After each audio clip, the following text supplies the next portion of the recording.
It's been a rough few days for the WWE with so much talent being released from the company. Everyone from backstage producers to WWE superstars. And we're now learning that even writers were also released as well. Of course, we're all hurt by all of the released WWE superstars, but we can't forget some of the writers that we all lost. The WWE superstars put on the matches, but it's the writers that really tell the story and guide the direction. Former WWE writer Andrea Lishenberger was part of the WWE group of writers that was released.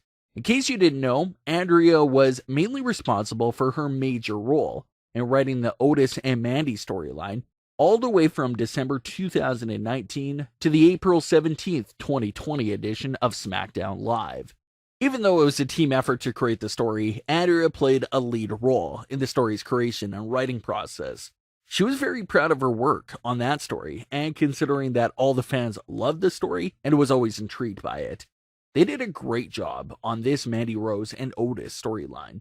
Andrea took to Twitter to announce her release and shared her goodbye. She had this to say: "Lots of people getting let go at WWE today, and regrettably, I am one of them.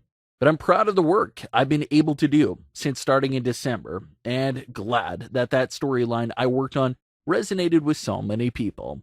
That's what writing is about for me. Otis and Mandy forever." Andrea was met with nothing but love and appreciation for her work from the fans and even the superstars. Tucker, who happens to be Otis's tag team partner and also had some on-screen time with the story, replied to Andrea and said, "Was a pleasure to work with you on this, Andrea."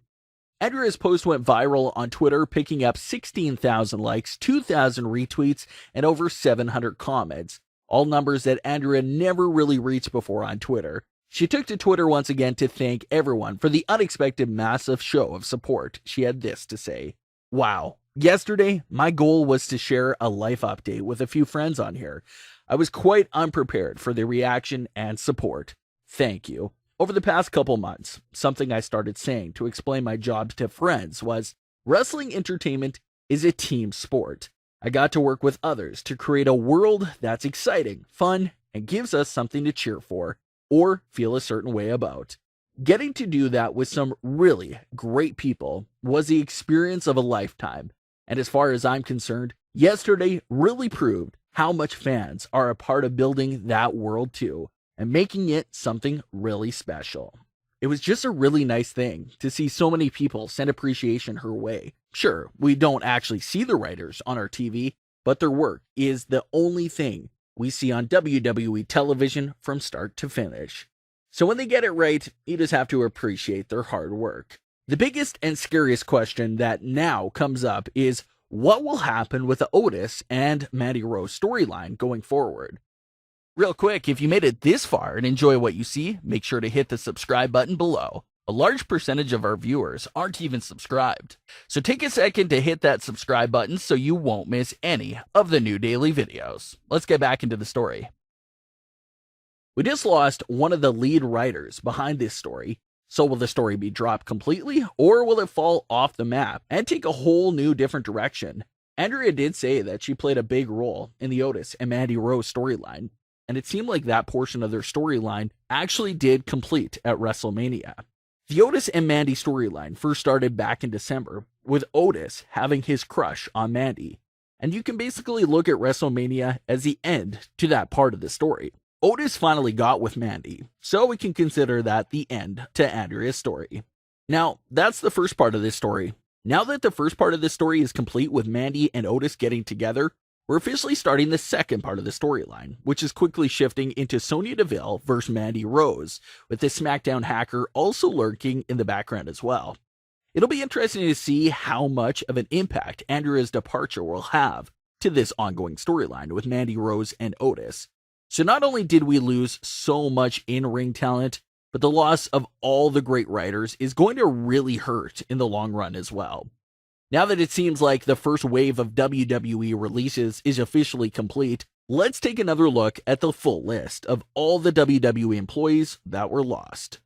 Drake Maverick, Kurt Hawkins, Zack Ryder, Heath Slater, Luke Gallows, Carl Anderson, Rusev, No Way Jose, Sarah Logan, Mike Kanellis, Maria Kanellis, Aiden English, EC3, Leo Rush, Eric Young, Primo Colon, Epico Colon, Eric Rowan, Deanna Perazzo, MJ Jenkins, Josiah Williams, Dorian Mack. For the producers lost, the full list includes Kurt Angle, Lance Storm, Mike Rotunda, Bray Wyatt's father, Sarah Stock, Dave Finlay, Shane Helms, Hurricane, Pat Buck, Sean Daivari, Scott Armstrong, Lance Storm. It's being reported that Vince McMahon and WWE feel miserable about all the talent that they have to let go, and for all those loyal workers for WWE that are at home now and are no longer being paid. But a select few will be allowed to return and work for the company in the near future. The date that was reportedly given to the talent that WWE wants back is July 1st. Even though that date isn't set in stone either, WWE just hopes things will be sort of normal by then, so that the talent can return to the company. It's also being reported that a second wave of releases is still on the table as a possibility as well.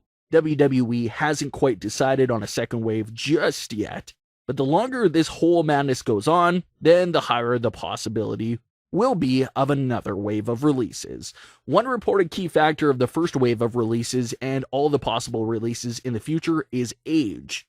It looks like WWE is trying their best to hold on to their young talent, while most of the older talent are being released. Their mindset seems to be about keeping younger faces on television, especially since it is an entertainment industry. So the older the superstars, the older the producers, and the older writers were all let go first, reportedly in favor to keep the younger talent. It's difficult times for everyone in the WWE, even the superstars that are still with the company because they're hurting for all the close friends that they lost.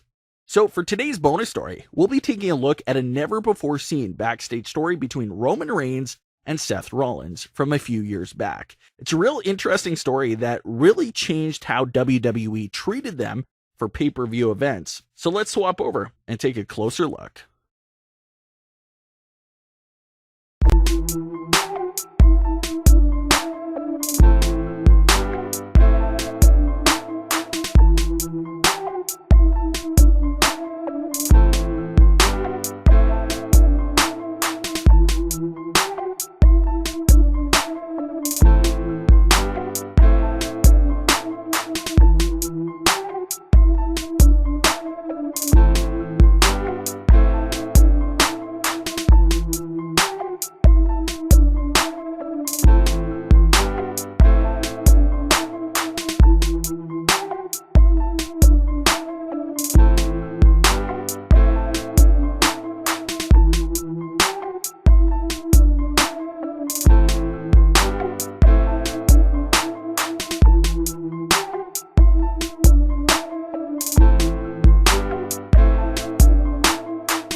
So really interesting to note that all the men involved in the match took being on the kickoff show so personal and had a point to prove in that match.